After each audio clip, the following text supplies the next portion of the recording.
स्वागत। मैं हरजिंदर सिंह रंधावा, तुम देख रहे हो पंजाब टेलीविजन और मेरे नाल ने सीनियर जर्नलिस्ट सरदार जगतार सिंह जी और सरदार हमीर सिंह जी। मैं जी आया। थैंक यू, शुक्रिया जी। इस खिते की खेतरी पार्टी श्रोमणी अकाली दल सिखां की प्रतिनिध जमात लगातार संकट नाल जूझ रही है। अजे भी सब अंदर अच्छा नहीं है। इस तरी अकाली दल की प्रधान की नियुक्ति तो बाद पिया रफड़ मुक्या नहीं। अज अकाली दल के प्रधान सुखबीर सिंह बादल वालों जिन्हां बीबियां ने बगावत का झंडा चुक्या सी उन्हां नाल मीटिंग की जाती है, लेकिन कोई सिट्टा नहीं निकलता और लगातार बहस तो बाद अजे भी डैडलॉक जारी है। दूजे बन्ने ये भी सवाल उठ रहा कि सरदार सुखबीर सिंह बादल जदों पार्लीमेंट दे विच बहुत अहम चर्चा हो रही है, बहस हो रही है, तो उत्थों गैर हाजिर क्यों ने। अक्सर अकाली दल इन्हां मौकिਆਂ ते हाज़री लवाउंदा रहा। घट गिणतियां दे नज़रिए तो वड्डी बहस चल रही है और नो कॉन्फिडेंस मोशन के उत्ते गल अगे वध रही है। इसे वेले सिमरनजीत सिंह मान भी पार्लीमेंट दे विच बोलदे सुने जाते हैं कि वो रैलेवेंट बोल रहे हैं। इहदे उत्ते भी गल करते हैं कि वो सही मुद्दों नूं सही जगह ते उठा रहे ने कि नहीं। पंजाबियां दे प्रतिनिध किस तरीके नाल हाज़र हो रहे हैं, ये भी सवाल है। जदों मणिपुर के मामले दे विच नो कॉन्फिडेंस मोशन के उत्ते बहस हो रही है तो उस वेले प्रधानमंत्री गैर हाजिर, ये भी सवाल उठ रहा है। मैं सब तो पहला सरदार हमीर सिंह जी, मैं समझना चाहूंगा तुहाडे तो कि जिहड़ा बीबियां दा मामला हरगोबिंद कौर नूं श्रोमणी इस्त्री अकाली दल दी प्रधान लाउण तो बाद विगड़िया होया सी, अज ਉਹਦੇ संदर्भ ਵਿੱਚ ਜਿਹੜੀ ਮੀਟਿੰਗ ਸੀ ਉਹਦੇ ਚੋਂ ਕੁਝ ਨਿਕਲਿਆ। ਨਟਸ਼ਲ ਕਿੱਥੇ ਕ ਗੱਲ ਖੜੀ ਹੈ ਕਿ ਬੀਬੀਆਂ ਸਹਿਮਤ ਹੋਈਆਂ ਜਿਹੜੀਆਂ ਵਿਰੋਧ ਕਰ ਰਹੀਆਂ ਸੀਗੀਆਂ ਔਰ ਅਕਾਲੀ ਦਲ ਨੂੰ ਕੁਝ ਥੋੜੀ ਜਿਹੀ ਰਾਹਤ ਪ੍ਰਾਪਤ ਹੋਈ ਹੈ ਜਾਂ ਅਜੇ ਵੀ ਡੈਡਲੌਕ ਜਾਰੀ ਹੈ, ਜਿਵੇਂ ਮੁੱਢਲੇ ਤੌਰ ਤੇ ਕਿਹਾ ਜਾ ਰਿਹਾ ਕਿ ਡੈਡਲੌਕ ਬਣਿਆ ਹੋਇਆ। ਅੱਜ ਪਹਿਲੀ ਵਾਰ ਉਸ ਤੋਂ ਬਾਅਦ ਜਦੋਂ ਬੀਬੀਆਂ ਨੇ ਅਸਤੀਫਾ ਦਿੱਤਾ ਤੇ ਕੁਝ ਹੋਰ ਮੀਟਿੰਗਾਂ ਕੀਤੀਆਂ ਨੇ ਲਗਾਤਾਰ ਇਹਦੇ ਤੋਂ ਲੈ ਕੇ ਕਿ ਸਾਡੇ ਤੇ ਥੋਪ ਦਿੱਤੀ ਗਈ ਹੈ ਪ੍ਰਧਾਨ ਨੂੰ ਵੀ ਬਾਹਰੋਂ ਲਿਆ ਕੇ। ਪਹਿਲੀ ਮੀਟਿੰਗ ਪਾਰਟੀ ਪ੍ਰਧਾਨ ਨਾਲ ਬੀਬੀਆਂ ਦੀ ਹੋਈ ਹੈ 28 ਸੈਕਟਰ ਵਾਲੇ ਦਫ਼ਤਰ ਦੇ ਵਿੱਚ। ਲਗਭਗ 2 ਦਰਜਨ ਔਰਤ ਆਗੂ ਜਿਹੜੀਆਂ ਸੀ ਇਸਤਰੀ ਅਕਾਲੀ ਦਲ ਦੀਆਂ ਉਹਦੇ ਚ ਸ਼ਾਮਲ ਸੀ ਤੇ ਅਕਾਲੀ ਦਲ ਦੇ ਮੇਨ ਟੀਮ ਦੇ ਵੱਲੋਂ ਸੁਖਬੀਰ ਸਿੰਘ ਬਾਦਲ, ਬਲਵਿੰਦਰ ਸਿੰਘ ਭੁੰਦੜ ਤੇ ਡਾਕਟਰ ਦਲਜੀਤ ਸਿੰਘ ਚੀਮਾ ਇਹ ਮੌਜੂਦ ਸੀਗੇ ਤੇ ਬੈਠੇ ਹੋਏ। ਔਰ ਉੱਥੇ ਕੱਲੀ ਗੱਲ ਇੰਨੀ ਨਹੀਂ ਹੋਈ, ਗੱਲਾਂ ਖੁੱਲ ਕੇ ਪਾਰਟੀ ਦੀਆਂ ਹੋਰ ਵੀ ਹੋਈਆਂ। ਪਾਰਟੀ ਦੀ ਟੋਟਲ ਪ੍ਰੈਕਟਿਸ ਜੇ ਉਹ ਲੰਮੀ ਗੱਲ, ਲੰਮੀ ਹੀਅਰਿੰਗ ਜਿਹੜੀ ਹੈ ਜਿਵੇਂ ਕਹਿੰਦੇ ਨੇ ਉਹਨਾਂ ਨੇ ਦਿੱਤੀ, ਸੁਣਵਾਈ ਹੋਈ ਸਾਰੀਆਂ ਗੱਲਾਂ ਤੇ। ਉਹਨਾਂ ਨੇ ਗੁਰੂ ਗ੍ਰੰਥ ਸਾਹਿਬ ਦੀ ਬੇਅਦਬੀ ਵੇਲੇ ਅਸੀਂ ਮਾਫੀ ਨਹੀਂ ਮੰਗੀ, ਝੂਦਾ ਕਮੇਟੀ ਦੀ ਰਿਪੋਰਟ ਤੋਂ ਬਾਅਦ ਅਸੀਂ ਕੀ ਕੀਤਾ ਉਹਦਾ ਹਾਲਤ, ਬੀਬੀਆਂ ਨੇ ਸਾਰਾ ਕੁਝ ਉਹ ਗੱਲਾਂ ਉਠਾਈਆਂ ਕਿ ਪਾਰਟੀ ਸਟੈਪ ਬਾਏ ਸਟੈਪ ਉਧਰ ਨੂੰ ਜਾ ਰਹੀ ਹੈ। ਇੱਕ ਐਟੀਟਿਊਡ ਹੈ, ਨਾ ਕਿ ਇਕੱਲਾ ਸਾਡੇ ਨਾਲ ਹੋਇਆ। ਪਾਰਟੀ 'ਚ ਫੈਸਲੇ ਲੈਣ ਦੀਆਂ ਜਿਹੜੀਆਂ ਪ੍ਰਕਿਰਿਆਵਾਂ ਨੇ ਉਹ ਲਗਾਤਾਰ ਨੁਕਸਦਾਰ ਨੇ, ਜਿਹਦੇ ਕਰਕੇ ਪਾਰਟੀ ਦੀ ਗਿਰਾਵਟ ਆ ਰਹੀ ਹੈ। ਔਰ ਖੁੱਲ ਕੇ ਉਹਨਾਂ ਨੇ ਆਪਣੇ ਬੋਲਿਆ। ਔਰ ਸੁਖਬੀਰ ਸਿੰਘ ਬਾਦਲ ਨੇ ਜਿੰਨਾ ਪਤਾ ਲੱਗਿਆ ਉਹਨਾਂ ਨੇ ਕਿਹਾ ਕਿ ਇਹ ਮੇਰੇ ਤੋਂ ਜਲਦਬਾਜ਼ੀ 'ਚ ਹੋਇਆ ਫੈਸਲਾ, ਮੈਂ ਤੁਹਾਡੇ ਨਾਲ ਰਾਬਤਾ ਨਹੀਂ ਕਰ ਪਾਇਆ, ਮੈਨੂੰ ਥੋੜਾ ਟਾਈਮ ਦੇ ਦਿਓ ਹੋਰ ਮਤਲਬ ਗੱਲ ਕਰਨ ਦੇ ਲਈ, ਜਿੰਨਾ ਵੀ ਉਹ ਹੁੰਦਾ ਤੁਸੀਂ ਉਹਨਾਂ ਚਿਰ ਬਿਆਨ ਨਾ ਦਿਓ। ਤਾਂ ਬੀਬੀਆਂ ਦਾ ਸਵਾਲ ਸੀ ਕਿ ਜਿਹੜੀ ਬੀਬੀ ਤੁਸੀਂ ਬਣਾਈ ਹੈ ਉਹਦੇ ਤਾਂ ਤੁਸੀਂ ਸਵਾਗਤ ਕਰਾਉਂਦੇ ਫਿਰ ਰਹੇ ਹੋ ਸਾਰੇ ਕਿਤੇ ਜਾ ਜਾ ਕੇ, ਉਹਨੂੰ ਵੀ ਤਾਂ ਬੰਦ ਕਰਨਾ ਸੀ। ਜਾਂ ਉਹਨੂੰ ਵੀ ਬੰਦ ਕਰੋਗੇ ਤਾਂ ਉਹਨਾਂ ਚਿਰ ਅਸੀਂ ਵੀ ਹਫਤਾ ਬਿਆਨ ਨਹੀਂ ਦਿੰਦੀਆਂ, ਉਹ ਇੱਕ ਅਲੱਗ ਗੱਲ ਹੈ। ਤੇ ਕੁਝ ਇਮੋਸ਼ਨਲ ਟਾਈਪ ਗੱਲਾਂ ਵੀ ਹੋਈਆਂ ਜਿਹੜੀਆਂ ਬੀਬੀਆਂ ਦਾ ਆਮ ਦਰਦ ਹੁੰਦਾ ਹੈ ਉਸ ਟਾਈਪ ਦਾ। ਉਹਨਾਂ ਨੇ ਕਿਹਾ ਵੀ ਜਿੰਨਾ ਚਿਰ ਪ੍ਰਕਾਸ਼ ਸਿੰਘ ਬਾਦਲ ਸੀ ਉਹ ਸਾਨੂੰ ਬਾਪਾ ਵਾਂਗ ਆਸ਼ੀਰਵਾਦ ਦਿੰਦਾ ਸੀ, ਬੁਲਾ ਲੈਂਦਾ ਸੀ, ਜਿਵੇਂ ਬਾਪ ਵਾਲੇ ਤੋਂ ਪਿੱਛੇ ਭਰਾ ਰਹਿ ਜਾਂਦੇ ਨੇ ਨਾ ਜਿਹੜੇ ਕਈ ਵਾਰ ਭੈਣਾਂ ਨੂੰ ਵੜਨ ਨਹੀਂ ਦਿੰਦੇ ਜਾਂ ਫਾਰਦੀਆਂ, ਤੁਸੀਂ ਤਾਂ ਸਾਡੇ ਨਾਲ ਉਹ ਹਾਲ ਕਰ ਰਹੇ ਹੋ। ਇੱਕ ਇਮੋਸ਼ਨਲ ਟਾਈਪ ਦੀਆਂ ਚੀਜ਼ਾਂ ਵੀ ਅੰਦਰ ਮਤਲਬ ਡਿਸਕਸ ਇਸ ਐਂਗਲ ਤੋਂ ਵੀ ਹੋਈਆਂ, ਕੱਲਾ ਪੋਲੀਟੀਕਲ ਨਹੀਂ, ਸਮਾਜਿਕ ਪ੍ਰੈਸ਼ਰ, ਮਨੋਵਿਗਿਆਨਕ ਜਿਹੜਾ ਇੱਕ ਦੂਜੇ ਤੇ ਪੈਣਾ ਹੁੰਦਾ ਜਾਂ ਪੈਂਦਾ ਉਸ ਪੱਧਰ ਦੇ ਉੱਤੇ ਹੋਇਆ।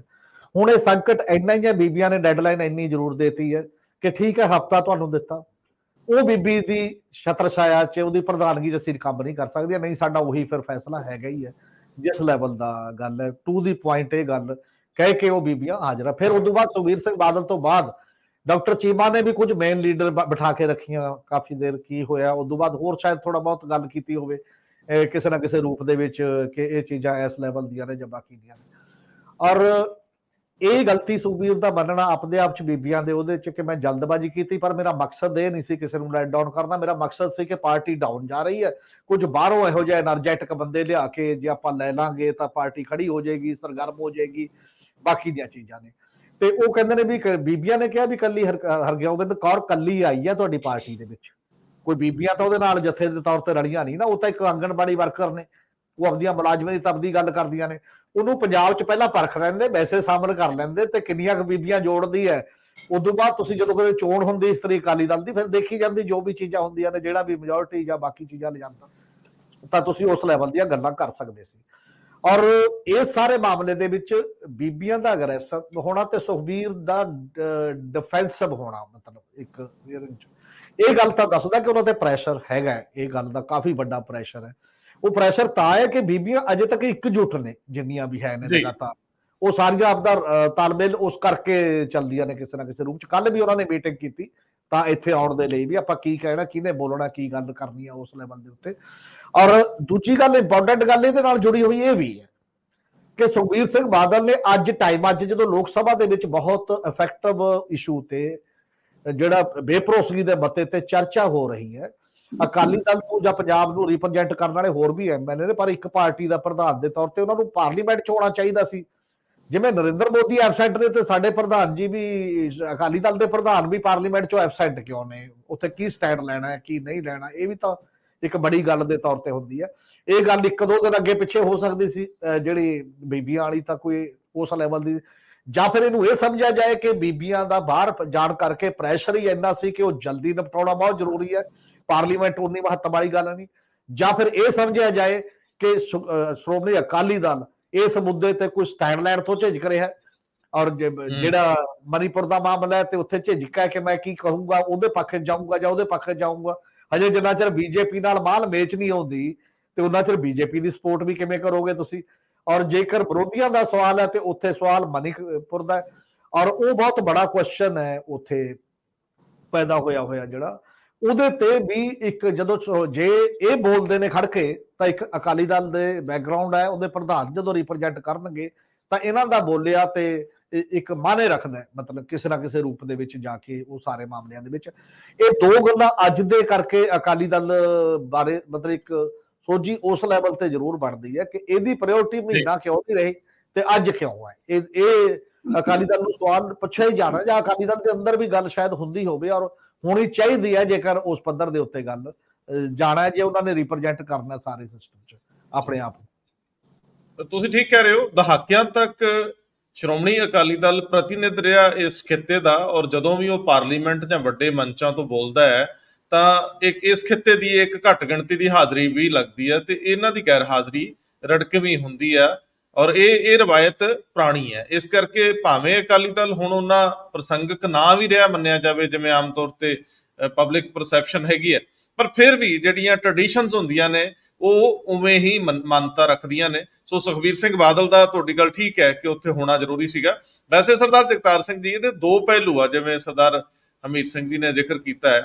ਇੱਕ ਤਾਂ ਅਕਸਰ ਡਾਕਟਰ ਦਲਜੀਤ ਸਿੰਘ ਚੀਮਾ ਨੂੰ ਸਰਦਾਰ ਪ੍ਰਕਾਸ਼ ਸਿੰਘ ਬਾਦਲ ਵੀ ਨਾਜ਼ੁਕ ਮੌਕਿਆਂ ਦੇ ਉੱਤੇ ਸੰਕਟ ਮੋਚਕ ਵਜੋਂ ਭੇਜ ਦਿੰਦੇ ਹੁੰਦੇ ਸੀ।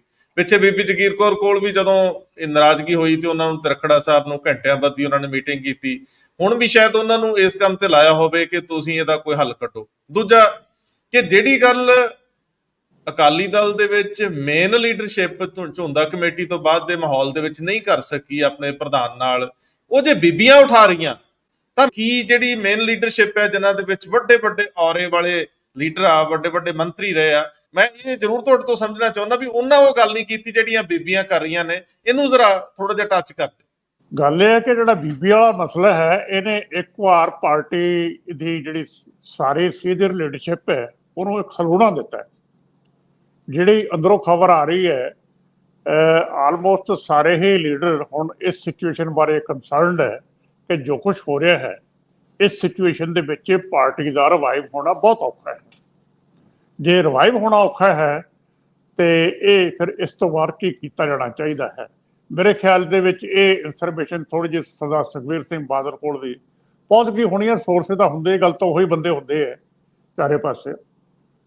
ਜਦੋਂ ਕੋਈ ਗੱਲ ਚੱਲਦੀ ਹੈ ਤਾਂ ਆਲਮੋਸਟ ਸਾਰਿਆਂ ਕੋਲੇ ਉਹ ਗੱਲ ਪਹੁੰਚ ਜਾਂਦੀ। ਸਾਡੇ ਕੋਲੇ ਜੇ ਆ ਗਈ ਤਾਂ ਮੇਰੇ ਖਿਆਲ ਉਹਨਾਂ ਕੋਲ ਹੀ ਪਹੁੰਚੀ ਹੋਏਗੀ ਕਿ ਪਾਰਟੀ ਦੇ ਵਿੱਚ ਹੁਣ ਕਿਸੇ ਹੋਰ ਲੈਵਲ ਦੀ ਗੱਲਬਾਤ ਸ਼ੁਰੂ ਹੋ ਗਈ ਹੈ।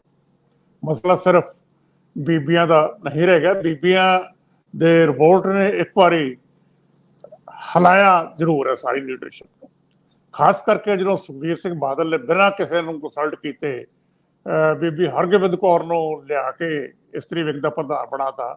ਉਹਦੇ 'ਚ ਸਾਰੇ ਇੱਕਦਮ ਸ਼ਾਕਡ ਹੋਏ ਵੀ ਇਹ ਕੀ ਹੋ ਰਿਹਾ। ਲੱਗ ਇਹ ਰਿਹਾ ਕਿ ਸਰਦਾਰ ਸੁਖਬੀਰ ਸਿੰਘ ਬਾਦਲ ਹੁਣ ਵੀ ਪਾਰਟੀ ਨੂੰ ਇੱਕ ਆਪਣੀ ਕੰਪਨੀ ਸਮਝ ਕੇ ਚਲਾ ਰਹੇ।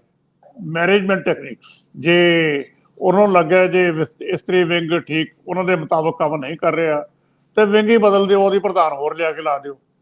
ਜਿਵੇਂ ਕੰਪਨੀ ਨੇ ਕੋਈ ਮੈਨੇਜਰ ਬਦਲਣਾ ਹੁੰਦਾ ਆਪਣਾ ਕਿਸੇ ਵਿੰਗ ਦਾ, ਇਹ ਉਸ ਤਰ੍ਹਾਂ ਹੀ ਇਹਨਾਂ ਨੇ ਕੰਮ ਕੀਤਾ। ਇਹ ਭੁੱਲ ਜਾਂਦੇ ਆ ਕਿ ਅਕਾਲੀ ਦਲ ਦੀਆਂ ਜੜ੍ਹਾਂ ਵੱਖਰੀ ਤਰ੍ਹਾਂ ਦੀਆਂ ਹੈ। ਇਹ ਸਧਾਰਨ ਪਾਰਟੀ ਵੀ ਨਹੀਂ ਹੈ, ਸਿੱਖਾਂ ਦੀ ਪਾਰਟੀ ਹੈ ਜਿਹਦਾ 100 ਸਾਲ ਤੋਂ ਉੱਪਰ ਦਾ ਇਤਿਹਾਸ ਹੈ ਤੇ ਸੰਘਰਸ਼ ਦਾ ਇਤਿਹਾਸ ਹੈ।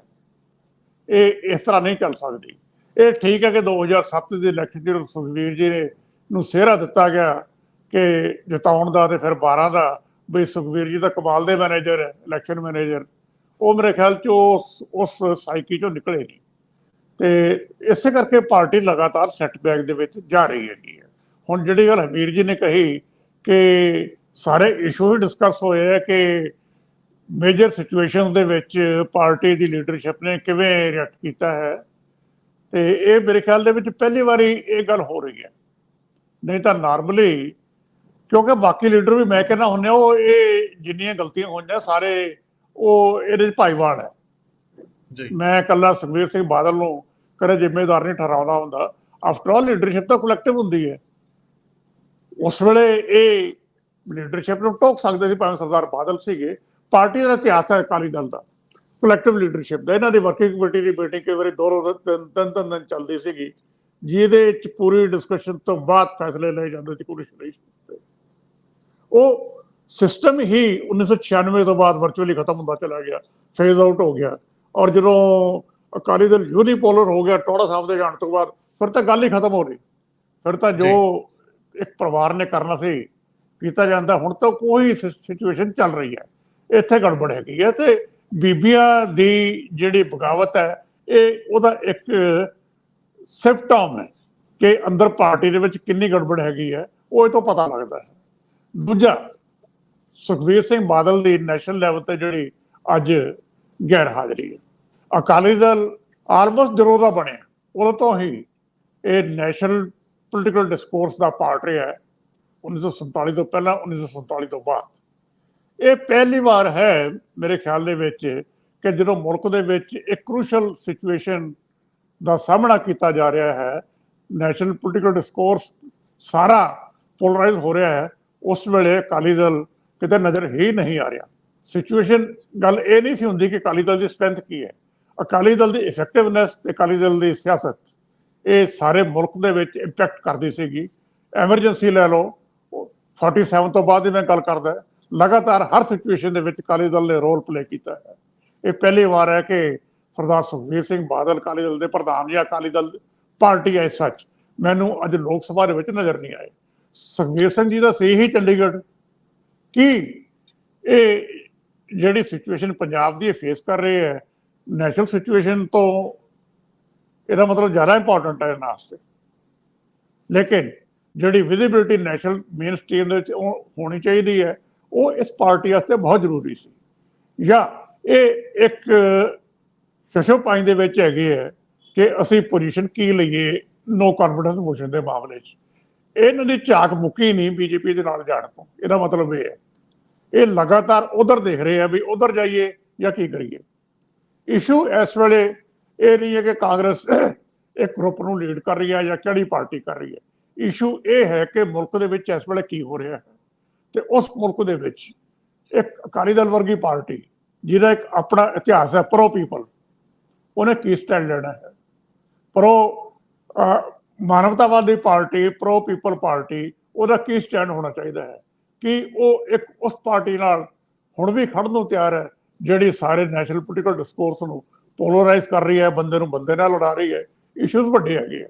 ਤੇ ਮੇਰੇ ਖਿਆਲ ਦੇ ਵਿੱਚ ਸਰਦਾਰ ਸੁਖਬੀਰ ਸਿੰਘ ਬਾਦਲ ਦੀ ਪ੍ਰੈਜ਼ੈਂਸ ਅੱਜ ਹਾਊਸ ਦੇ ਵਿੱਚ ਲੋਕ ਸਭਾ 'ਚ ਬਹੁਤ ਜ਼ਰੂਰੀ ਸੀ ਜੀ। ਵੱਡੇ ਮੌਕਿਆਂ ਤੇ ਵੱਡੇ ਮੰਚਾਂ ਤੋਂ ਵੱਡੀ ਦਸਤਕ ਦੇ ਕੇ ਬੰਦੇ ਵੱਡੇ ਬਣਦੇ ਆ। ਸਰਦਾਰ ਪ੍ਰਕਾਸ਼ ਸਿੰਘ ਬਾਦਲ ਦੇ ਜਾਣ ਤੋਂ ਬਾਅਦ ਸੁਖਬੀਰ ਸਿੰਘ ਬਾਦਲ ਕੋਲ ਆਪਣੀ ਵਿਰਾਸਤ, ਸ਼੍ਰੋਮਣੀ ਅਕਾਲੀ ਦਲ ਦੇ 100 ਸਾਲ ਦੀ ਵਿਰਾਸਤ ਨੂੰ ਅੱਗੇ ਵਧਾਉਣ ਦੇ ਢੁਕਵੇਂ ਮੌਕੇ ਆ। ਜਦੋਂ ਤੁਸੀਂ ਆਪਣੇ ਸਿਧਾਂਤਕ ਪੈਂਤੜਿਆਂ ਨੂੰ ਫਿਰ ਇੱਕ ਵਾਰੀ ਸੰਜੀਵ ਕਰਦੇ ਹੋ ਤੇ ਉਦੋਂ ਤੁਸੀਂ ਨੈਸ਼ਨਲ ਲੈਵਲ ਦੇ ਉੱਤੇ ਆਪਣੀਆਂ ਜੜ੍ਹਾਂ ਨਾਲ ਜੁੜਦੇ ਵੀ ਹੋ, ਫਿਰ ਤੁਹਾਨੂੰ ਥੱਲੇ ਜਿਹੜੇ ਖੇਤਰੀ ਮੁੱਦੇ ਹੁੰਦੇ ਆ, ਤੁਹਾਡੀ ਪਾਰਟੀ ਦੇ ਅੰਦਰੂਨੀ ਮਾਮਲੇ ਹੁੰਦੇ ਆ, ਬਹੁਤ ਹੱਦ ਤੱਕ ਆਪਣੇ ਆਪ ਐਡਰੈਸ ਹੋਣੇ ਸ਼ੁਰੂ ਹੋ ਜਾਂਦੇ ਆ। ਜਦੋਂ ਤੁਹਾਡਾ ਔਰਾ ਵੱਡਾ ਹੁੰਦਾ ਹੈ, ਤੁਹਾਡੀ ਗੱਲ ਜ਼ਿਆਦਾ ਚੰਗੇ ਤਰੀਕੇ ਨਾਲ ਥੱਲੇ ਵੀ ਸੁਣੀ ਜਾਂਦੀ ਹੈ, ਔਰ ਲੋਕ ਵੱਡੀਆਂ ਲਹਿਰਾਂ, ਵੱਡੇ ਲੀਡਰਾਂ ਦੇ ਨਾਲ ਤੁਰਨ ਦੇ ਵਿੱਚ ਖੁਸ਼ੀ ਮਹਿਸੂਸ ਕਰਦੇ ਆ। ਅੱਜ ਦੀ ਗੈਰ ਹਾਜ਼ਰੀ ਇਹ ਕੁਦਰਤੀ ਤੌਰ ਤੇ ਨੋਟਿਸ ਕੀਤੀ ਜਾ ਰਹੀ ਹੈ। ਮੈਂ ਸਰਦਾਰ ਹਮੀਰ ਸਿੰਘ ਜੀ ਵੱਲ ਜਾਣ ਤੋਂ ਪਹਿਲਾਂ ਸਰਦਾਰ ਜਗਤਾਰ ਸਿੰਘ ਜੀ, ਇੱਕ ਹੋਰ ਸਵਾਲ ਤੁਹਾਡੇ ਕੋਲ ਉਠਾਉਣਾ ਚਾਹੁੰਦਾ ਅਕਾਲੀ ਪੋਲਿਟਿਕਸ ਦਾ, ਇੱਕ ਦੂਜਾ, ਬਿਲਕੁਲ ਦੂਜਾ ਧੁਰਾ, ਇੱਕ ਦੂਜੀ ਧਾਰਾ, ਸਰਦਾਰ ਸਿਮਰਨਜੀਤ ਸਿੰਘ ਮਾਨ। ਸਿਮਰਨਜੀਤ ਸਿੰਘ ਮਾਨ ਵੈਸੇ ਆਮ ਤੌਰ ਤੇ ਉਹਨਾਂ ਦੀ ਰਾਜਨੀਤੀ ਨੂੰ ਸਮਝਣਾ ਕਾਫੀ ਔਖਾ ਹੈ, ਘੱਟੋ ਘੱਟ ਮੇਰੇ ਤੇ ਵੱਸੋਂ ਬਾਹਰ ਹੈ। ਮੈਂ ਤੁਹਾਡੇ ਤੋਂ ਸਮਝਣਾ ਚਾਹੁੰਦਾ ਹੈ ਕਿ ਜਦੋਂ ਉਹ ਪਾਰਲੀਮੈਂਟ 'ਚ ਬੋਲ ਰਹੇ ਸੀਗੇ, ਉਹ ਸਿੱਖ ਸੰਬੰਧਿਤ ਮੁੱਦਿਆਂ ਤੇ ਵੀ ਬੋਲ ਰਹੇ ਸੀ, ਉਹ ਜੰਮੂ ਕਸ਼ਮੀਰ ਦੀਆਂ ਪਰਿਸਥਿਤੀਆਂ ਤੇ ਵੀ ਬੋਲ ਰਹੇ ਸੀਗੇ। ਇਹ ਤੁਸੀਂ ਮੈਨੂੰ ਜ਼ਰੂਰ ਇੱਕ ਵਾਰੀ ਸਾਂਝ ਪਵਾ ਦਿਓ ਸਾਰੇ ਸਰੋਤਿਆਂ ਦੀ, ਕਿ ਸਿਮਰਨਜੀਤ ਸਿੰਘ ਮਾਨ ਦਾ ਜਿਹੜਾ ਪੈਂਤੜਾ ਸੀ, ਕੀ ਉਹ ਪ੍ਰਤੀਨਿਧ ਹੈ, ਉਹ ਸੋਚ ਪ੍ਰਤੀਨਿਧ ਹੈਗੀ ਆ ਪੂਰੇ ਪੰਜਾਬ ਦੀ ਸਮੁੱਚੀ ਫਿਜ਼ਾ ਨੂੰ ਉਹ ਰਿਪਰੈਜ਼ੈਂਟ ਕਰ ਰਹੇ ਸੀਗੇ ਪਾਰਲੀਮੈਂਟ ਦੇ ਵਿੱਚ? ਸਰਦਾਰ ਸਿਮਰਨਜੀਤ ਸਿੰਘ ਮਾਨ ਇੱਕ ਸਿੱਖ ਸੰਘਰਸ਼ ਦੇ ਵਿੱਚੋਂ ਨਿਕਲ ਕੇ ਆਏ ਬਲੂਚਿਸਤਾਨ ਤੋਂ ਬਾਅਦ, ਤਾਂ ਉਹਨਾਂ ਦੀ ਉਸ ਪੀਰੀਅਡ ਦੇ ਵਿੱਚ ਵੱਡੀ ਦੇਣ ਸੀ। ਇਸੇ ਕਰਕੇ ਇਹਨਾਂ ਨੂੰ 1989 ਦੇ ਲੋਕ ਸਭਾ ਇਲੈਕਸ਼ਨ ਦੇ ਵਿੱਚ ਸਿੱਖਾਂ ਨੇ ਆਲਮੋਸਟ 4.5 ਲੱਖ ਦੇ ਆਸ-ਪਾਸ ਦੇ ਮਾਰਜਨ ਤੋਂ ਤਰਨਤਾਰਨ ਤੋਂ ਜਿਤਾਇਆ ਸੀ। ਤੇ ਉਸ ਤੋਂ ਬਾਅਦ ਬੜਾ ਅਜੀਬ ਜਿਹਾ ਰੋਲ ਇਹਨਾਂ ਦਾ ਹੋ ਗਿਆ। ਇਹ ਕਹਿੰਦੇ ਮੈਂ ਪਾਰਲੀਮੈਂਟ ਦੇ ਵਿੱਚ ਜਾਣਾ ਹੀ ਨਹੀਂ ਬਿਨਾਂ ਕਿਰਪਾਨ ਲਏ। ਤੇ ਉਹ ਮੌਕਾ ਸੀ ਜਦੋਂ ਲੋਕ ਸਭਾ ਦੇ ਵਿੱਚ ਜਾ ਕੇ ਉਸ ਵੇਲੇ ਇਹਨਾਂ ਦੇ 4-5 MP ਜਿੱਤੇ ਸੀ। ਉਹ ਮੌਕਾ ਸੀ ਜਦੋਂ ਸਰਦਾਰ ਸਿਮਰਨਜੀਤ ਸਿੰਘ ਮਾਨ ਲੋਕ ਸਭਾ ਦੇ ਵਿੱਚ ਜਾ ਕੇ ਸਿੱਖ ਇਸ਼ੂਜ਼ ਦੇ ਸੰਘਰਸ਼ ਦੇ ਇਸ਼ੂ ਨੂੰ ਫੋਕਸ ਕਰਦੇ। ਸੋ ਇਹਨਾਂ ਨੇ ਫੈਸਲਾ ਕਰ ਲਿਆ ਕਿ ਅੰਦਰ ਜਾਣਾ ਹੀ ਨਹੀਂ। ਸੋ ਗੱਲ ਹੀ ਸਾਰੇ ਖਤਮ ਹੋ ਗਈ, ਉਹ ਸਿਚੁਏਸ਼ਨ ਟੋਟਲੀ ਚੇਂਜ ਹੋ ਗਈ।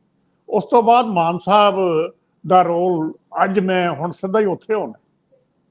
ਅਸੀਂ ਕਹਿੰਦੇ ਹੁੰਦੇ ਆ ਕਿ ਅਸੀਂ ਪੜ੍ਹੇ ਲਿਖੇ ਬੰਦੇ ਨਹੀਂ ਭੇਜਦੇ, ਇਸ਼ੂ ਟੇਕ ਅਪ ਨਹੀਂ ਕਰਦੇ। ਮਾਨ ਸਾਹਿਬ ਤਾਂ ਬਹੁਤ ਪੜ੍ਹੇ ਲਿਖੇ ਆ, ਸੰਘਰਸ਼ ਤੋਂ ਨਿਕਲ ਕੇ ਆਏ ਹੋਏ ਆ, ਇਸ ਤੋਂ ਵੇਰ ਬੰਦਾ ਹੋਰ ਕੌਣ ਹੋ ਸਕਦਾ। ਲੇਕਿਨ ਉਹਨਾਂ ਦੀ ਇੱਕ ਸਮੱਸਿਆ ਹੈ, ਉਹ ਇੱਕ ਸਟੇਜ ਤੋਂ ਬਾਅਦ ਇੱਕ ਹੋਰ ਕੰਸਟੀਟੂਐਂਸੀ ਨੂੰ ਐਡਰੈਸ ਕਰਨ ਲੱਗ ਪਏ, ਉਹ ਬਾਹਰ ਵਾਲੀ ਹੈ। ਇਹਨਾਂ ਦੀ ਸਾਰੀ ਸਿਆਸਤ ਜਿਹੜੀ ਬਾਹਰ ਦੀ ਕੰਸਟੀਟੂਐਂਸੀ ਹੈ ਉਹਦੇ ਨਾਲ ਰਿਲੇਟਡ ਹੈ। ਜੇ ਇਹ ਸਿਰਫ ਪੰਜਾਬ ਦੀ ਸਿਆਸਤ ਕਰਦੇ ਫਿਰ ਗੱਲ ਹੋਰ ਹੋਣੀ ਸੀਗੀ। ਅੱਜ ਵੀ ਜੇ ਇਹ ਪੰਜਾਬ ਦੇ ਇਸ਼ੂਜ਼ ਨੂੰ ਠੀਕ ਪਰਸਪੈਕਟਿਵ ਦੇ ਵਿੱਚ ਪੇਸ਼ ਕਰਦੇ ਤੇ ਇਹਨਾਂ ਕੋਲ ਮੌਕਾ ਸੀ। ਹੁਣ ਗੱਲ ਗਵਾਚ ਹੀ ਗਈ। ਹੁਣ ਅੱਜ ਮੈਨੂੰ ਕਦੇ ਇਹ ਨਹੀਂ ਸਮਝ ਆਈ ਕਿ ਇੱਕ, ਮੈਨੂੰ ਪਤਾ ਇਸ ਤੋਂ ਬਾਅਦ ਇੱਕ ਸੈਕਸ਼ਨ ਮੈਨੂੰ ਨਾਲ ਗਾਲਾਂ ਕੱਢੇਗਾ ਬੈਠਾ ਸੁਣ ਕੇ, ਬਈ ਦੀਪ ਸਿੱਧੂ ਜਿਹੜਾ ਬੰਦਾ ਇੱਕ ਰੋਡ ਐਕਸੀਡੈਂਟ ਦੇ ਵਿੱਚ ਮਰਿਆ ਹੋਵੇ, ਤੁਸੀਂ ਕਹਿੰਦੇ ਵੀ ਉਹਨੂੰ ਕਤਲ ਕੀਤਾ ਗਿਆ। ਹੁਣ ਜਿਹੜੀਆਂ ਇਹੋ ਜਿਹੀਆਂ ਗੱਲਾਂ ਮਾਨ ਸਾਹਿਬ ਦੇ ਮੂੰਹੋਂ ਲੋਕ ਸਭਾ ਦੇ ਵਿੱਚ ਕਰਨੀਆਂ, ਚਿੱਟੇ ਸਿੰਘਪੁਰਾ ਠੀਕ ਹੈ, ਉਹਦੀ ਇਨਕੁਆਇਰੀ ਹੋਣੀ ਚਾਹੀਦੀ ਹੈ, ਹੁਣ ਤੱਕ ਇਸ਼ੂ ਟੇਕ ਅਪ ਨਹੀਂ ਹੋਇਆ। ਤੇ ਮਾਨ ਸਾਹਿਬ ਤੁਸੀਂ ਜਾ ਕੇ ਵੀ ਕਿਸ ਵੇਲੇ ਹੁਣ ਆਓ ਉੱਥੇ, ਇਹ ਠੀਕ ਹੈ ਇਹਨਾਂ ਨੂੰ ਕਈ ਵਾਰੀ ਵੜਨ ਨਹੀਂ ਦਿੱਤਾ ਜਾਂਦਾ, ਸਾਰੀ ਗੱਲ ਹੈਗੀ ਕਸ਼ਮੀਰ ਦੇ ਵਿੱਚ, ਲੇਕਿਨ ਇਸ਼ੂ ਦਾ ਟੇਕ ਅਪ ਹੋਣੇ ਚਾਹੀਦੇ ਹੈਗੇ। ਸਭ ਨੂੰ ਪਤਾ ਹੈ ਕਿ ਚਿੱਟੀ ਸਿੰਘਪੁਰਾ 'ਚ ਕੀ ਹੋਇਆ ਸੀ, ਕਸ਼ਮੀਰ ਦੇ ਸਿੱਖਾਂ ਨੂੰ ਜ਼ਿਆਦਾ ਪਤਾ ਹੈ, ਤੇ ਉਹ ਗੱਲਾਂ ਸਾਹਮਣੇ ਆਉਣੀਆਂ ਚਾਹੀਦੀਆਂ। ਲੇਕਿਨ ਜਿਹੜੇ ਇਸ਼ੂਜ਼ ਹੈਗੇ ਆ ਉਹ ਢੰਗ ਤਰੀਕੇ ਨਾਲ ਫੋਕਸ ਹੋਣੇ ਚਾਹੀਦੇ ਹੈ। ਤੇ ਮਾਨ ਸਾਹਿਬ ਬਾਹਰ ਦੀ ਸਿਆਸਤ ਛੱਡ ਕੇ ਹਿੰਦੁਸਤਾਨ ਦੇ ਸਿੱਖਾਂ ਦੀ ਸਿਆਸਤ ਕਰਨ ਜ਼ਿਆਦਾ ਠੀਕ ਰਹੇਗਾ। ਜੀ ਸਰਦਾਰ ਹਮੀਰ ਸਿੰਘ ਜੀ, ਮਾਨ ਸਾਹਿਬ ਤੋਂ ਦੂਜਿਆਂ ਨਾਲੋਂ ਵੱਧ ਉਮੀਦ ਇਸ ਕਰਕੇ ਹੁੰਦੀ ਹੈ ਕਿ ਬਿਲਕੁਲ ਵਿਪਰੀਤ ਪਰਿਸਥਿਤੀਆਂ 'ਚ ਇੱਕ ਵਾਰੀ ਇਰਰੈਲੇਵੈਂਟ ਹੋ ਗਈ ਪੋਲਿਟਿਕਸ ਨੂੰ, ਫਿਰ ਰੈਲੇਵੈਂਟ ਕੀਤਾ ਪੰਜਾਬ ਦੇ ਲੋਕਾਂ ਨੇ। ਜਦੋਂ ਪੂਰੀ ਤਰ੍ਹਾਂ ਬਹੁਤ ਵੱਡਾ ਬਹੁਮਤ ਲੈ ਕੇ ਆਈ ਪਾਰਟੀ ਸੀ, ਉਹਨੂੰ ਵੀ ਧੂੜ ਚਟਾਤੀ। ਭਗਵੰਤ ਮਾਨ ਮੁੱਖ ਮੰਤਰੀ ਪੰਜਾਬ ਲੋਕਾਂ 'ਚ ਹਰਮਨ ਪਿਆਰੇ ਸੀਗੇ, ਔਰ ਅਜੇ ਜੁੰਮੇ ਕੁਝ ਮਹੀਨੇ ਹੋਏ ਸੀਗੇ, ਉਹਨਾਂ ਨੂੰ ਪਟਕਾਤਾ। ਉਹਨਾਂ ਦੇ ਹੋਮ ਟਰਫ ਦੇ ਉੱਤੇ, ਉਹਨਾਂ ਦੀ ਘਰੇਲੂ ਗਰਾਊਂਡ ਤੇ, ਉਹਨਾਂ ਦੀ ਪਿੱਚ ਦੇ ਉੱਤੇ ਉਹਨਾਂ ਨੂੰ ਬੁਰੀ ਤਰ੍ਹਾਂ ਨਾਲ ਕਲੀਨ ਬੋਲਡ ਕਰਤਾ। ਸਿਮਰਨਜੀਤ ਸਿੰਘ ਮਾਨ ਨੇ ਪਪੂਲਰ ਧਾਰਾ ਦੇ ਵਿੱਚ, ਜਿੱਥੇ ਸਿੱਖ ਸੈਂਟੀਮੈਂਟ, ਜਿੱਥੇ ਸਿੱਖ ਸਾਈਕੀ, ਜਿੱਥੇ 2-3 ਇਹ ਕਤਲ ਹੋਏ, ਜਿਨ੍ਹਾਂ ਦੇ ਵਿੱਚ ਸਿੱਧੂ ਮੂਸੇਵਾਲਾ, ਉਸ ਤੋਂ ਪਹਿਲਾਂ ਦੀਪ ਸਿੱਧੂ, ਔਰ ਉਹ ਮਾਮਲੇ ਜਿਹੜੇ ਆ, ਉਹਨਾਂ ਤੋਂ ਬਾਅਦ ਜੇ ਕੋਈ ਬੰਦਾ ਇੱਕ ਵਾਰੀ ਉਮਰ ਦੇ ਇਸ ਪੜਾਅ ਦੇ ਵਿੱਚ ਪਾਰਲੀਮੈਂਟ ਵਰਗੇ ਮੰਚ ਤੇ ਫਿਰ ਚਲੇ ਜਾਂਦਾ ਹੈ, ਤਾਂ ਫਿਰ ਉਹ ਤੋਂ ਉਮੀਦ ਕੀਤੀ ਜਾਂਦੀ ਆ ਕਿ ਜਿਹੜੀਆਂ ਉਮੀਦਾਂ ਦੂਜੇ ਲੀਡਰ ਸੀਗੇ ਜਿਹੜੇ ਨਹੀਂ ਪੂਰੀਆਂ ਕਰ ਸਕੇ, ਉਹ ਖਾਹਿਸ਼ਾਂ, ਉਹ ਮੁੱਦੇ, ਉਹ ਆਮ ਲੋਕਾਂ ਦੀ ਤਰਜਮਾਨੀ ਉਹ ਕਰਨ। ਸਿਮਰਨਜੀਤ ਸਿੰਘ ਮਾਨ ਨਿੱਠ ਕੇ ਇਹਨਾਂ ਮੁੱਦਿਆਂ ਤੇ ਕੰਮ ਕਰਦੇ ਨਜ਼ਰ ਆਉਂਦੇ। ਹਿਸਟਰੀ ਦੇ ਵਿੱਚ ਇੱਕ ਵੱਡਾ ਨਾਂ ਬਣਾਉਣ ਦਾ ਇੱਕ ਬਹੁਤ ਅਹਿਮ ਮੌਕਾ ਹੈ ਉਹਨਾਂ ਕੋਲੇ, ਲੇਕਿਨ ਉਹਨਾਂ ਨੇ ਕੀ ਉਸ ਰੋਲ ਨੂੰ ਠੀਕ ਪਲੇ ਕੀਤਾ? ਜਿਵੇਂ ਸਰਦਾਰ ਜਗਤਾਰ ਸਿੰਘ ਕਹਿ ਰਹੇ, ਤੁਸੀਂ ਕਿਵੇਂ ਸਮਝ ਰਹੇ ਹੋ ਜਿਸ ਤਰੀਕੇ ਨਾਲ ਇਸ ਪਾਰਲੀਮੈਂਟ ਦੇ ਦੂਜੇ 2-3 ਸੈਸ਼ਨਸ ਦੇ ਵਿੱਚ ਉਹ ਹਾਜ਼ਰ ਹੋਏ ਨੇ, ਕਿਵੇਂ ਤੁਸੀਂ ਦੇਖ ਰਹੇ ਹੋ ਸਾਰੇ ਮਾਮਲੇ ਨੂੰ? ਜਿਹੜਾ ਪਾਰਲੀਮੈਂਟ ਦਾ ਮੰਚ ਹੈ ਇਹਨੂੰ ਬਹੁਤ ਵਿਆਪਕ ਤਰੀਕੇ ਨਾਲ ਵਰਤਿਆ ਜਾ ਸਕਦਾ ਆਪਣੀ ਪੋਲਿਟਿਕਸ ਲਈ, ਮਿਨੋਰਿਟੀ ਲਈ। ਜਦੋਂ ਤੁਹਾਨੂੰ ਇੱਕ ਮੌਕਾ ਮਿਲਦਾ ਆਪਣੀ ਗੱਲ ਕਹਿਣ ਦਾ, ਮੈਨੂੰ ਪੰਜਾਬ ਚੋਂ ਬਹੁਤ ਰੇਅਰ ਬੰਦੇ ਨੇ ਜਿਹੜੇ ਤਿਆਰੀ ਕਰਕੇ ਕੋਈ ਉਵੇਂ ਜਾਂਦੇ ਹੋਣ, ਜਿਵੇਂ TMC ਦੇ 2-3 ਲੀਡਰ ਦਿਖਾਈ ਦਿੰਦੇ ਨੇ, ਜਿਵੇਂ RJD ਦਾ ਇੱਕ ਪ੍ਰੋਫੈਸਰ ਝਾਅ ਵਰਗੇ ਦਿਖਾਈ ਦਿੰਦੇ ਨੇ। ਜਿਹੜੇ ਬੰਦੇ ਬੋਲਦੇ ਨੇ ਤਾਂ ਸਾਰੀ ਦੁਨੀਆ ਸੁਣਦੀ ਹੈ, ਤੇ ਅਸੀਂ ਵੀ ਬਾਰ-ਬਾਰ ਵੀ ਬਾਅਦ ਦੇ ਵਿੱਚ ਵੀ ਸੁਣਦੇ ਹਾਂ ਕਿ ਕਿਸ ਲੈਵਲ ਦਾ। ਜੇ ਤੁਹਾਡੇ ਕੋਲ ਫਿਲਾਸਫੀ ਐਡੀ ਸ਼ਾਨਦਾਰ ਹੈ ਜਿਹੜੀ ਗਲੋਬਲ ਇਸ਼ੂਜ਼ ਨੂੰ ਵੀ ਟੱਚ ਕਰਦੀ ਹੈ, ਜਿਹੜੀ ਸਾਰੇ ਹਿਊਮਨਿਟੇਰੀਅਨ ਇਸ਼ੂਜ਼ ਨੂੰ ਟੱਚ ਕਰਦੀ ਹੈ, ਤਾਂ ਤੁਸੀਂ ਉਸ ਚੌਕਟੇ 'ਚ ਕਿਉਂ ਨਹੀਂ ਬੋਲਦੇ ਖੜ ਕੇ? ਮਤਲਬ ਉਹਦੇ ਤੋਂ ਕਿਉਂ ਭੁੱਲ ਜਾਂਦੇ ਹੋ? ਜਦੋਂ ਫਿਲਾਸਫੀ ਔਰ ਵਿਚਾਰਧਾਰਾ ਤੋਂ ਟੁੱਟ ਕੇ ਕੋਈ ਬੰਦਾ ਉੱਥੇ ਖੜ ਕੇ ਬੋਲਦਾ ਹੈ ਨਾ, ਤਾਂ ਉਹਦੀਆਂ ਸਪੀਚਾਂ ਇਹੋ ਜਿਹੀਆਂ ਹੁੰਦੀਆਂ ਨੇ। ਕੋਈ ਵੀ ਹੋਏਗਾ, ਉਹ ਚਾਹੇ ਜਿਹੜਾ ਵੀ ਮਰਜ਼ੀ ਆ ਜਾਏਗਾ। ਔਰ ਹੁਣ ਸਵਾਲ ਸੀਗਾ ਉੱਥੇ, ਮੰਨ ਲਓ ਪਾਰਲੀਮੈਂਟ ਦੇ ਵਿੱਚ, ਔਰ ਜੋ ਕੁਝ ਵਾਪਰਿਆ ਮਿਨੋਰਿਟੀਜ਼ ਦੇ ਨਾਲ, ਸੰਵਿਧਾਨ ਤੋਂ ਲੈ ਕੇ, ਸੰਵਿਧਾਨ ਘੜਨੀ ਸਭਾ ਤੋਂ ਲੈ ਕੇ, ਫਿਰ ਗੁਜਰਾਤ ਦੇ ਵਿੱਚ, ਫਿਰ ਐਮਰਜੈਂਸੀ ਦੇ ਵਿੱਚ, ਫਿਰ 84 ਦੇ ਵਿੱਚ, ਫਿਰ ਦਰਬਾਰ ਸਾਹਿਬ ਤੋਂ ਲੈ ਕੇ ਮਿਨੋਰਿਟੀਜ਼ ਦੇ ਜਿਹੜੇ ਸਾਰੇ ਘੱਟ ਗਿਣਤੀ ਦੇ, ਇਹ ਮਨੀਪੁਰ ਨਾਲ ਜੋੜ ਕੇ ਬੜੇ ਤਰੀਕੇ ਨਾਲ ਉਠਾਏ ਜਾ ਸਕਦੇ ਨੇ ਕਿ ਅੱਜ ਵੀ ਜੋ ਸਿਚੁਏਸ਼ਨ ਹੈ ਇਹਦੇ ਚੋਂ ਫਿਰ ਬੇਸਿਕ ਗੱਲ ਨਿਕਲਦੀ ਹੈ ਕਿ ਸੈਂਟਰਲਾਈਜੇਸ਼ਨ ਆਫ ਪਾਵਰ ਕਿਵੇਂ ਗਲਤ ਹੈ, ਕਿਉਂ ਫੈਡਰਲ ਸਟਰਕਚਰ ਇਸ ਪਾਸੇ ਨਹੀਂ ਹੈ। ਬੁਨਿਆਦੀ ਕੁਐਸਚਨ ਹੋਰ ਨੇ। ਬੁਨਿਆਦੀ ਕੁਐਸਚਨ ਕੱਲਾ ਇੰਨਾ ਨਹੀਂ ਨਾ ਹੈ ਕਿ ਇੱਕ ਗੱਲ ਤੇ ਆਪਾਂ ਨਿੰਦਾ ਕਰਨੀ ਹੈ ਇੱਕ ਤੇ ਉਹ, ਤਾਂ ਤੁਸੀਂ ਓਵਰਆਲ ਪੋਲੀਟੀਕਲ ਸਪੀਚ ਦੇਣੀ ਹੁੰਦੀ ਆ ਉਹਨੂੰ ਇੱਕ ਸਾਂਝੇ 'ਚ ਰੱਖ ਕੇ। ਪਰ ਮਾਨ ਸਾਹਿਬ ਦਾ ਹੁਣ ਪੋਲੀਟੀਕਲ ਗੋਲ ਹੋਰ ਆ, ਉਹ ਬਾਹਰ ਗੱਲ ਕਰਦੇ ਨੇ ਖਾਲਿਸਤਾਨ ਦੀ, ਜਾਂ ਉੱਥੇ ਵੀ ਕਦੀ ਗੱਲ ਕਦੇ ਕਹਿ ਦੇਣਗੇ ਜਾਂ ਨਹੀਂ, ਪਤਾ ਨਹੀਂ ਕੀ ਕੇਸ ਸੀ, ਕਿਹੜੀ ਗੱਲ ਨੂੰ ਐਡਰੈਸ ਉਸ ਲੈਵਲ ਤੇ ਕੀਤਾ। ਉਹਨਾਂ ਨੂੰ ਵੋਟਾਂ ਤਾਂ ਖਾਲਿਸਤਾਨ ਦੇ ਨਾਂ ਤੇ ਥੋੜੀ ਪਈਆਂ ਨੇ। ਕੁਝ ਸੰਗਰੂਰ 'ਚ ਲੋਕਾਂ ਨੇ ਵੋਟ ਇਸ ਲਈ ਪਾਈ ਆ ਕਿਉਂਕਿ ਬਾਕੀ ਪਾਰਟੀਆਂ ਜਿਹੜੀਆਂ ਨੇ ਉਹਨਾਂ ਤੋਂ ਲੋਕਾਂ ਦਾ ਮੋਹ ਭੰਗ ਸਾਰਿਆਂ ਤੋਂ ਇੱਕ ਲੈਵਲ ਦਾ ਹੋ ਗਿਆ ਸੀ ਵੀ ਚਲੋ ਇੱਕ ਬੰਦਾ ਗੱਲ ਦਾ ਪਾ ਦੋ। ਇੱਕ ਤਾਂ ਗਰਾਊਂਡ ਨਾਲ ਜੁੜਨਾ, ਲੋਕਾਂ ਦੀ ਨਬਜ ਤੇ ਹੱਥ ਰੱਖਣਾ, ਤੇ ਉਹਦੇ ਮੁਤਾਬਕ ਆਪਣੀ ਗੱਲ ਕਰਨਾ ਕਿ ਕਿਸ ਸਿਚੁਏਸ਼ਨ ਦੇ ਵਿੱਚ ਹੁਣ ਸਿੱਖ ਕੌਮ ਹੈ, ਪੰਜਾਬ ਹੈ, ਬਾਕੀ ਦੇ ਲੋਕ ਨੇ, ਉਹਦੇ ਨਾਲ ਜੋੜ ਕੇ ਜਦੋਂ ਤੁਸੀਂ ਸਟੈਂਡ ਲੈਂਦੇ ਹੋ ਤਾਂ ਮਾਨ ਸਾਹਿਬ ਬੈਟਰ ਇਸ ਲਈ ਕਰ ਸਕਦੇ ਸੀ ਕਿਉਂਕਿ ਉਹਨਾਂ ਤੇ ਕੋਈ ਹੋਰ ਪ੍ਰੈਸ਼ਰ ਨਹੀਂ ਹੈ, ਨਾ ਉਹਨਾਂ ਤੇ ਅਜੇ ਉਹ ਕੋਈ ਕਰਪਸ਼ਨ ਦੇ ਹੋ ਜੇ ਚਾਰਜਸ ਨੇ, ਨਾ ਉਹਨਾਂ ਤੇ ਕੋਈ ਵੱਡੀ ਜਾਇਦਾਦ ਬਣਾਉਣ ਦੇ, ਨਾ ਕੋਈ ਇਸ ਲੈਵਲ ਦੀਆਂ ਗੱਲਾਂ ਜਿਹੜੀਆਂ ਉਹ ਨੇ ਨਾ। ਉਹ ਜਿਹਾ ਬੰਦਾ ਤਾਂ ਬੇਬਾਕੀ ਨਾਲ ਜੋ ਮਰਜ਼ੀ ਗੱਲ ਕਰੋ ਜਦੋਂ ਪ੍ਰੈਸ਼ਰ ਨਹੀਂ ਤੁਹਾਡੇ ਤੇ। ਪਰ ਉਹਦੇ ਲਈ ਇੱਕ ਤਿਆਰੀ ਚਾਹੀਦੀ ਹੁੰਦੀ ਹੈ, ਹਰ ਕੰਮ ਲਈ ਇੱਕ ਤਿਆਰੀ ਚਾਹੀਦੀ ਹੈ। ਇਹ ਤਾਂ IPS ਨੇ, IPS ਦਾ ਇਗਜ਼ਾਮ ਦੇਣ ਲਈ ਵੀ ਤਾਂ ਤਿਆਰੀ ਕੀਤੀ ਹੋਣੀ ਹੈ, ਆਫਟਰ ਆਲ ਪਾਸ ਕੀਤਾ ਹੋਣਾ ਹੈ। ਤਾਂ ਲੋਕ ਸਭਾ ਦੇ ਵਿੱਚ ਵੀ ਤਾਂ ਹਰ ਗੱਲ ਤੇ ਜਿੰਨਾ ਤੁਹਾਨੂੰ ਟਾਈਮ ਮਿਲੇਗਾ ਉਸ ਟਾਈਮ ਦੇ ਵਿੱਚ ਤੁਸੀਂ ਕੀ ਗੱਲਾਂ ਕਹਿਣੀਆਂ ਨੇ, ਚਾਹੇ ਪੁਆਇੰਟਰ ਦੇ ਤੌਰ ਤੇ ਕਹੋ, ਉਹ ਬਕਾਇਦਾ ਹੋਮਵਰਕ ਕਰਕੇ ਇੱਕ ਜਾਣ ਦੀ ਲੋੜ ਹੁੰਦੀ ਹੈ ਉਸ ਸਾਰੇ ਮਾਮਲੇ ਦੇ ਵਿੱਚ। ਔਰ ਉਸੇ 'ਚ ਤੁਸੀਂ ਪਹਿਲਾਂ ਲੁੱਟ ਵੀ ਸਕਦੇ ਹੋ ਤੇ ਤੁਸੀਂ ਉਸੇ 'ਚ ਆਪਣਾ ਰਸਮ ਪੂਰੀ ਵੀ ਕਰ ਸਕਦੇ ਹੋ। ਇਹ ਸਾਡੇ ਅਜੇ ਇੱਕ ਓਵਰਆਲ ਪ੍ਰੋਬਲਮ ਹੈਗੀ ਹੈ ਬਾਕੀ ਦੇ ਸਾਰੇ ਮਾਮਲਿਆਂ ਦੇ ਵਿੱਚੋਂ ਸਿੱਖ ਲੀਡਰਸ਼ਿਪ ਦੀ। ਔਰ ਜਿਵੇਂ ਦਾ ਜਗਤਾਰ ਸਿੰਘ ਹੋਣੀ ਕਹਿੰਦੇ ਸੀ ਪਹਿਲਾਂ, ਇੱਕ ਵਾਰ ਜਦ ਟੌੜਾ ਵੇਲੇ ਕਾਫੀ ਲੋਕ ਕਹਿੰਦੇ ਸੀਗੇ ਵੀ ਰਾਜ ਸਭਾ ਤੇ ਲੋਕ ਸਭਾ 'ਚ ਤਾਂ ਸਾਡੇ ਅਨਪੜ੍ਹ ਬੰਦੇ ਭੇਜ ਦਿੰਦੇ ਨੇ ਤੇ ਉਹਨਾਂ ਨੇ ਕੀ ਬੋਲਣਾ, ਉਹਨੂੰ ਘੱਟ ਬੋਲਦੇ ਨੇ। ਤੇ ਉਦੋਂ ਬਾਅਦ ਜਦੋਂ ਤੋਂ ਸੁਖਬੀਰ ਹੋਣੀ ਸਾਰੇ ਗਏ, ਕਹਿੰਦੇ ਹੁਣ ਤਾਂ ਵਿਦੇਸ਼ ਪੜ੍ਹ ਕੇ ਆਏ ਨੇ ਸਾਰੇ, ਤੁਸੀਂ ਦੇਖ ਲਓ ਉਹ ਕੀ ਬੋਲ ਰਹੇ ਨੇ, ਕਿੰਨਾ ਕੁ ਬੋਲਦੇ ਨੇ, ਕਿੰਨੀ ਕੁ ਦਖਲ ਦਿੰਦੇ ਨੇ, ਜਾਂ ਕਿੰਨੀ ਕੁ ਫਿਲਾਸਫੀ ਅੱਗੇ ਲੈ ਗਏ ਬਾਕੀ ਦੀਆਂ ਚੀਜ਼ਾਂ ਨੇ। ਇਹ ਗੱਲ ਰਹਿੰਦੀ ਹੈ। ਹਾਂ, ਜਿਹੜੀ ਫਾਰਮਲ ਪੜ੍ਹਾਈ ਵੀ ਹੈ ਉਹਦੇ ਤੋਂ ਉਮੀਦ ਤਾਂ ਜ਼ਿਆਦਾ ਕੀਤੀ ਹੋ ਜਾਂਦੀ ਹੈ ਕਿ ਤੁਸੀਂ ਪੜ੍ਹਨ ਲਿਖਣ ਵਾਲੇ ਬੰਦੇ ਹੋ ਤਾਂ ਤੁਹਾਡੇ ਤੋਂ ਉਮੀਦ ਜਾਂ ਰੱਖਣਾ ਕੋਈ ਗੁਨਾਹ ਤਾਂ ਨਹੀਂ ਹੈ।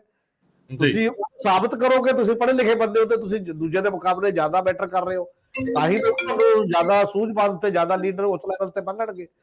ਔਰ ਸਾਡੇ ਲੈਂਗੁਏਜ ਦੀ ਵੀ ਪ੍ਰੋਬਲਮ ਨਹੀਂ ਹੈ। ਸਾਡੇ ਕਈ ਤਾਂ ਇਹੋ ਜਿਹੇ ਜਾਂਦੇ ਰਹੇ ਨੇ ਜਿਨ੍ਹਾਂ ਦੀ ਲੈਂਗੁਏਜ ਪ੍ਰੋਬਲਮ ਰਹੀ ਹੈ ਕਿ ਪੰਜਾਬੀ 'ਚ ਬੋਲਣ ਉਹਨਾਂ ਨੂੰ ਪਤਾ ਨਹੀਂ ਸੰਗ ਜਾ ਕਾਹਦੇ ਤੇ ਆਉਂਦੀ ਸੀ। ਜਾਂ ਪੰਜਾਬੀ ਬੋਲ ਦੋ ਕੋਈ ਨਹੀਂ ਰੋਕਦਾ ਉੱਥੇ, ਤੁਸੀਂ ਹਿੰਦੀ ਬੋਲਣ ਲੱਗੇ ਉਹ ਸਮਝ ਨਹੀਂ ਸੀ ਆਉਂਦੀ, ਹਿੰਦੀ ਦਾ ਜਲੂਸ ਕੱਢ ਦਿੰਦੇ ਹੋ ਉੱਥੇ ਜਾ ਕੇ, ਅੰਗਰੇਜ਼ੀ ਬੋਲਣੀ ਨਹੀਂ ਆਉਂਦੀ। ਅਸੀਂ ਇਹਦੇ ਵਿੱਚ ਇਸ ਝਿਜਕ ਚੋਂ ਹੀ ਨਹੀਂ ਨਿਕਲ ਪਾ ਰਹੇ। ਜੇ ਤੁਹਾਨੂੰ ਨਹੀਂ ਆਉਂਦੀ ਤੁਸੀਂ ਆਪਣੀ ਭਾਸ਼ਾ 'ਚ ਬੋਲੋ, ਤੁਸੀਂ ਐਡਰੈਸ ਕਰਨਾ ਆਪਣੀ ਕੰਸਟੀਚੁਐਂਸੀ ਨੂੰ, ਜਿਹੜੇ ਸਾਰੇ ਲੋਕ ਪੰਜਾਬੀ ਸਮਝਦੇ ਨੇ, ਬਾਕੀ ਨੂੰ ਉੱਥੇ ਆਪ ਹੀ ਟਰਾਂਸਲੇਟ ਹੋ ਕੇ ਮਿਲ ਜੂਗਾ ਤੁਹਾਡਾ ਭਾਸ਼ਣ, ਉਸ ਤੋਂ ਬਾਅਦ ਦੇਖ ਲੈਣਗੇ। ਇਹ ਜਿਹੜੀਆਂ ਅੰਦਰ ਪ੍ਰੋਬਲਮ ਨੇ ਨਾ ਸਾਡੇ, ਕਮੀਆਂ ਜਿਹੜੀਆਂ ਉਸ ਪੱਧਰ ਦੇ ਉੱਤੇ, ਇਹਨੂੰ ਵੀ ਐਡਰੈਸ ਕਰਨ ਵਾਲਾ ਅਸਲ 'ਚ ਸਾਡੀ ਪੋਲੀਟੀਕਲ ਕਲਾਸ ਨੂੰ।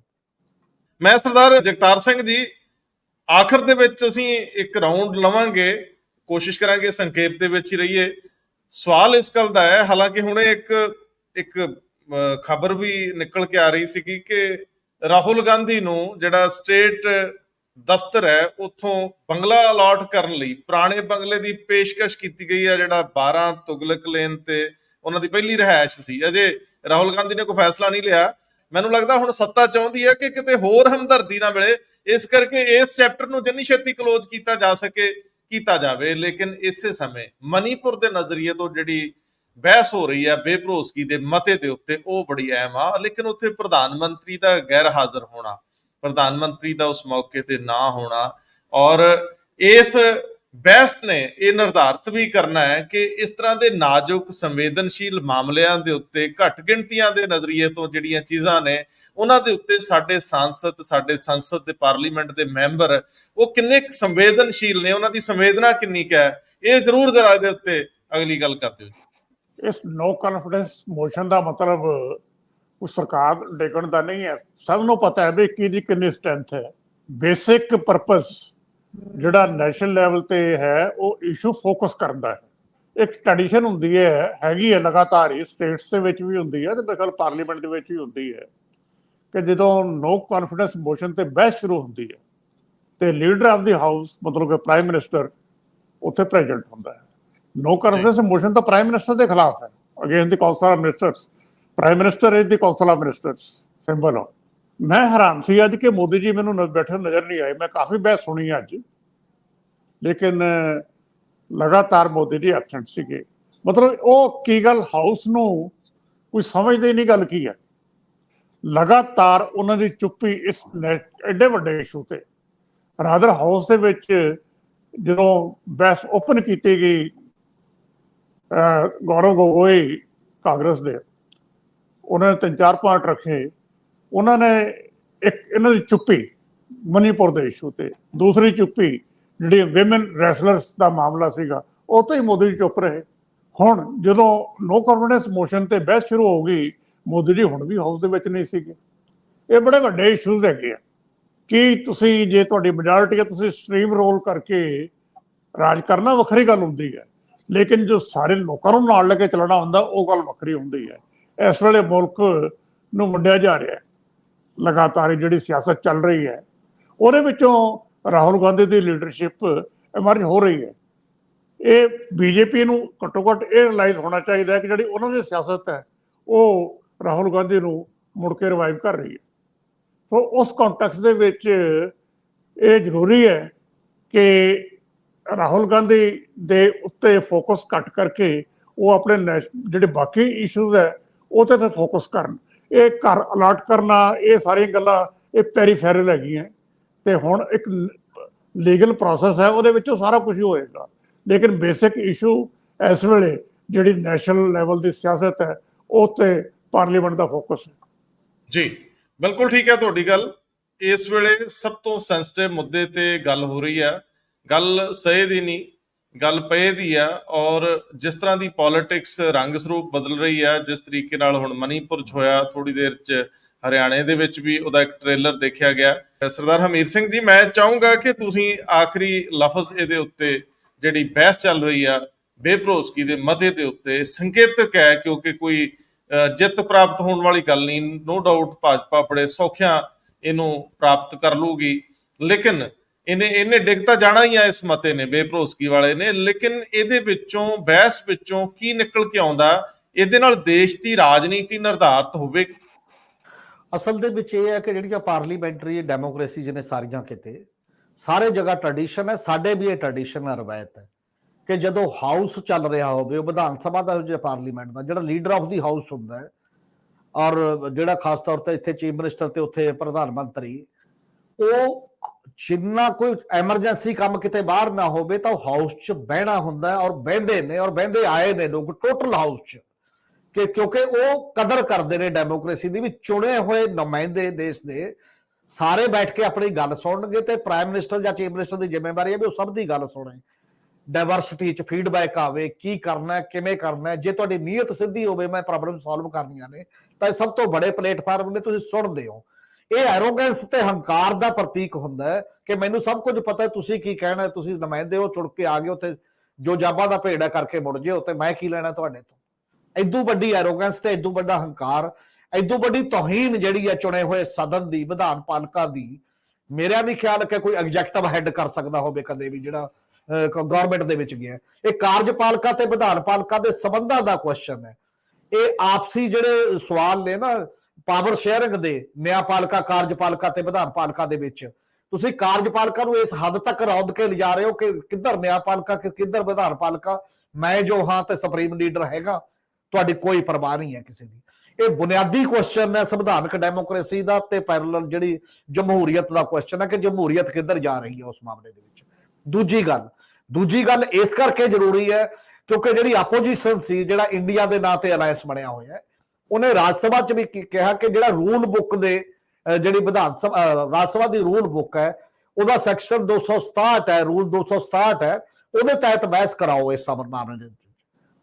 ਤੇ ਇਧਰ ਵੀ ਲੋਕ ਸਭਾ 'ਚ ਵੀ ਉਹਦੇ 'ਚ ਫਰਕ ਕੀ ਸੀ? ਫਰਕ ਕੇਵਲ ਇੰਨਾ ਹੈ, ਗਵਰਨਮੈਂਟ ਚਾਹੁੰਦੀ ਹੈ ਕਿ ਅਸੀਂ ਬਹਿਸ ਉਹਦੇ ਤਹਿਤ ਨਹੀਂ ਕਰਾਉਣੀ ਕਿਉਂਕਿ ਉਹ ਰੂਲ ਦੇ ਤਹਿਤ ਵੋਟਿੰਗ ਹੁੰਦੀ ਹੈ ਲਾਸਟ ਦੇ ਵਿੱਚ ਜਾ ਕੇ, ਕੰਪਲਸਰੀ ਹੈ ਕਿ ਡਿਬੇਟ ਤੋਂ ਬਾਅਦ ਵੋਟਿੰਗ ਹੋਏਗੀ।